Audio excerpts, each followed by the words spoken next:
Yes, my people, it's the match day, Saturday, wherever you are, it's match day expectations. And everything I want to talk about here is about your expectation, my expectation. As you can see me in the badge, yeah, I still love the old model, the Samsung model. I want a new one, but I've not gotten access to it yet. Where I am in Southeast Asia, Malaysia to be precise, I'm yet to locate that shop where I can get the original. This is original. I bought this some years back. You remember Samsung time? Yes. This should be about 2011, 2012. Because it's original, it's still good, still looking good. So I want to get the original. If you are around Southeast Asia or Malaysia to be precise, and you know where I can get it, please let me know in the comment section. All right, quickly. It's a match day, like I told you, whether you are Arsenal fan, Chelsea fan, whatever. It is a match day. And all Chelsea fans, before I give you my team news or my predicted lineup, later in the day, today, I will first of all want to do a team talk. Not predicted lineup. This is a team talk that I want to give you. I want to download everything that the coach has said as you watch the video and the transcript that I brought for you earlier and the video that I gave you. I want to point out one or two things. But before then, right now, as a match day, I want us to have this Premier League fixtures. Yeah. Premier League fixtures for today. So that you know what to expect today, Saturday.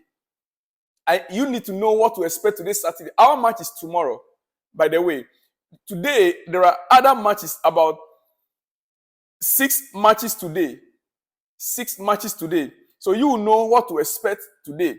Now, let's get started. Wolves versus Liverpool. Yeah, Wolves versus Liverpool. Aston Villa versus Crystal Palace. Fulham, Luton. Manchester United, Brighton. Spurs, Sheffield United. West Ham, Man City. Yes, my Ghanaian brothers, they will have about 2 or 3 matches to look up to. They'll have to look out for Crystal Palace, Jordan Ayew. They also look out for Brighton, Antoine Semenyo. And they also look out for West Ham United, Mohamed Kudus, in those matches. I'm not too sure if there are any more regarding Ghanaians. I know of Crystal Palace, yes, Jordan Ayew. West Ham, Mohamed Kudus. Brighton, Antoine Semenyo. No, Brighton is it's not Antoine. Brighton is Hey, I'm sorry about that. It is Bournemouth that has Antoine Semenyo. Bournemouth tomorrow. I'm playing against my countryman tomorrow. And you know, he bears my name as well. Selom. Look at the block. Selom's block. Antoine Semenyo. That's my name. Selom is the name. So you see, the block you are watching, the channel you are watching, that is a name. That footballer with Bournemouth. That tomorrow you will watch the striker, Bournemouth striker. Yeah, that is the name, Selom. His name is Antoine Semenyo. That is his name. And that is the block you are watching right now. Anyway, so let me go over it again. Wolves United versus Liverpool, 7:30. Aston Villa versus Crystal Palace, 10 o'clock. Fulham versus Luton, 10 o'clock. Manchester United, Brighton, 10 o'clock. Spurs, Sheffield United, 10 o'clock. West Ham, Manchester City, 10 o'clock. That will be a tough one. All the time I mentioned are Southeast Asia time, Malaysian time. Wherever you are, you have to find out the time that the matches will be played at your end. Yes, you have to find out the time. Tomorrow, Sunday, we will expect Newcastle versus Brentford, 12:30. Bournemouth versus Chelsea, 9 o'clock. Everton versus Arsenal, 11:30. And then Tuesday, Nottingham Forest, Burnley. Nottingham Forest versus Burnley. That will be the last game. I think that game has been postponed. Nottingham Forest versus Burnley, 2:45 on Tuesday. All right. That is the fixtures for this weekend. Now we go to our main news as Chelsea fans. Our gaffer has spoken yesterday. The coach, he spoke a lot.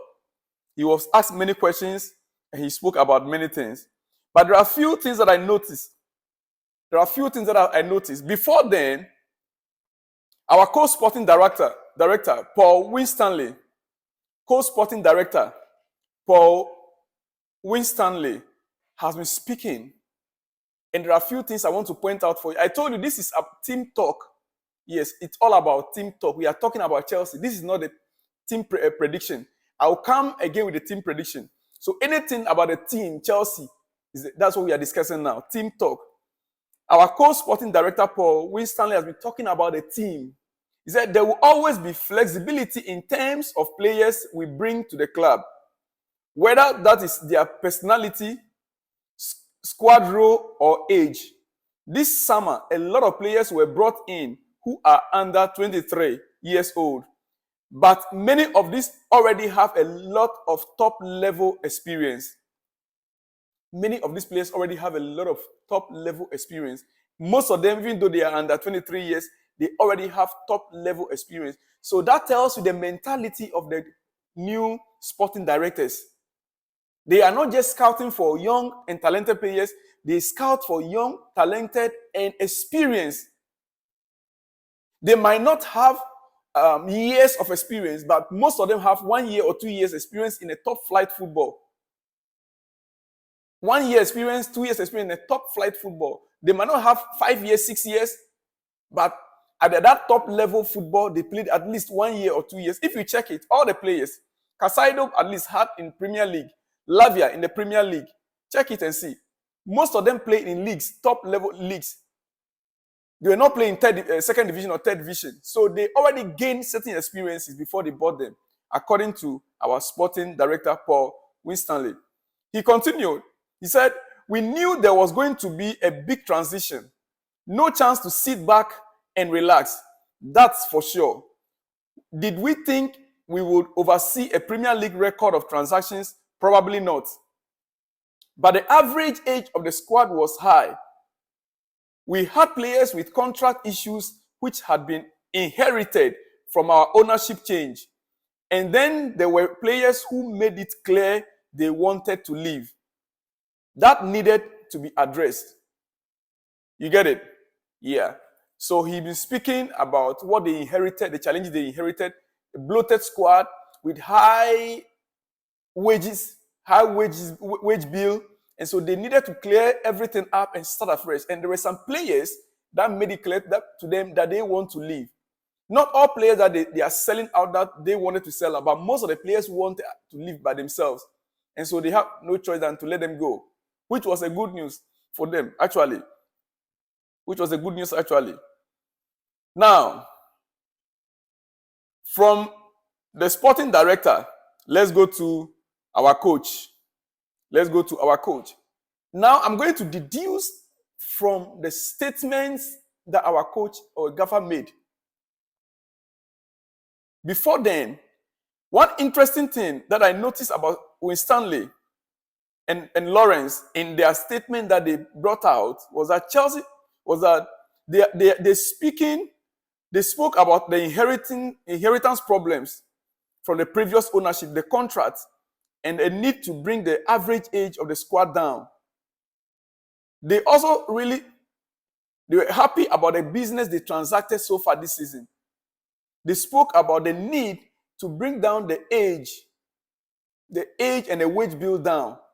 And they also spoke about the ability to bring down or successfully discharge the players that are no more interested in playing for Chelsea and to sell those that they needed to sell in order to bring the wage bill down.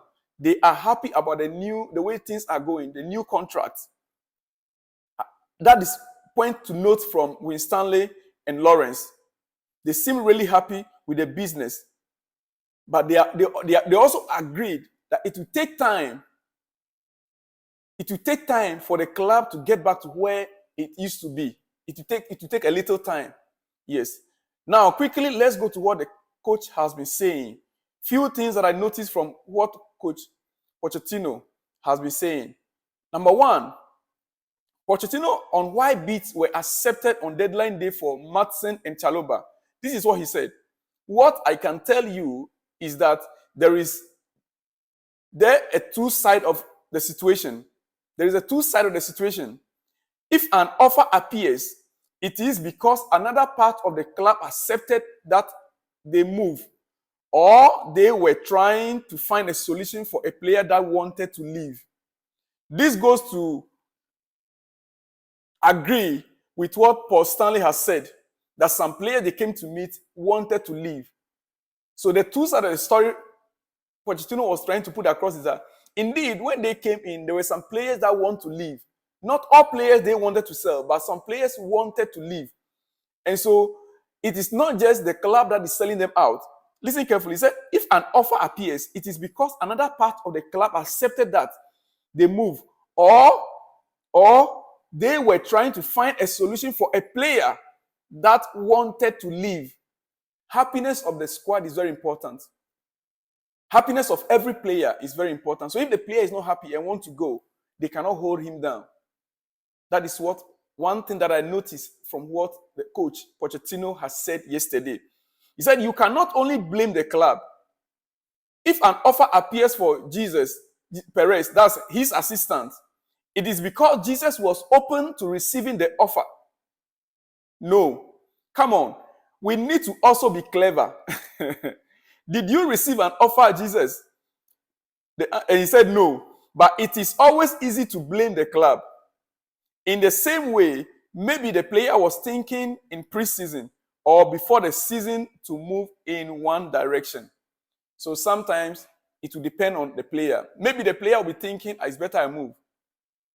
So when the offer comes in, the player wants to jump in. Because you can be offered, but you have the right to reject the offer. Just like he's giving his own personal assistant as an example. If his assistant receives an offer from somewhere now, you ask the assistant, do you want to leave? And if the assistant says no, then they have to move. But if the assistant says yes, he said we need to also be clever. That's three things I noticed from there now, from the statement.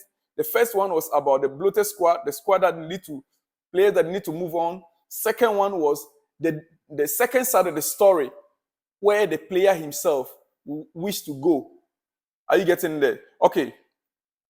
On injury situation, I observe personally that on our injury situations right now, it looks like Cobham and the new technical directors, they try to be lip tight on many issues.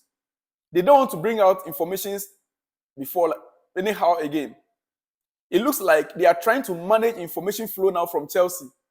It is difficult now to get a true picture of whatever that is happening in Chelsea. It is.